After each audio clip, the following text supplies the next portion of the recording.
आप सही समझ रहे हैं, ये वही एस्ट्रॉइड है जिसने करोड़ों साल पहले डायनासोर का विनाश कर दिया था।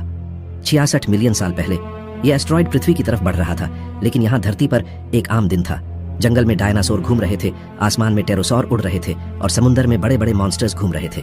धरती जीवन से भरी हुई थी, सब कुछ शांत था। लेकिन तभी एक 10 किलोमीटर चौड़ा एस्टेरॉइड 70,000 किलोमीटर प्रति घंटे की रफ्तार से धरती पर टकरा गया और एक पल में सब कुछ बदल गया। टकराव इतना जबरदस्त था कि इसके झटके ने एक ऐसा धमाका किया जो हिरोशिमा के ब्लास्ट से 10 अरब गुना ज्यादा था। पूरा आसमान आग में बदल गया, समुद्र उबलने लगे और हवा में जहर भर गया।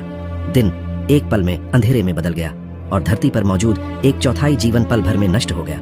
उसके बाद भी जो बचे वो धुएं और राख में दम घुटकर मर गए और कुछ ही दिनों में धरती पर जीवन का 75% हिस्सा मिटा दिया गया।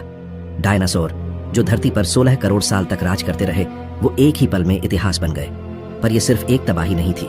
ऐसा लग रहा था जैसे प्रकृति ने रीसेट बटन दबा दिया हो। जब सब कुछ खत्म हो गया तब कुछ छोटी छुपी हुई प्रजातियां बची रही, छोटे मैमल्स यानी स्तनधारी जो जमीन के अंदर छुपे थे। अब इसके बाद एक नए युग की शुरुआत हुई, स्तनधारियों का युग, और इसी युग से इंसानों की कहानी शुरू हुई।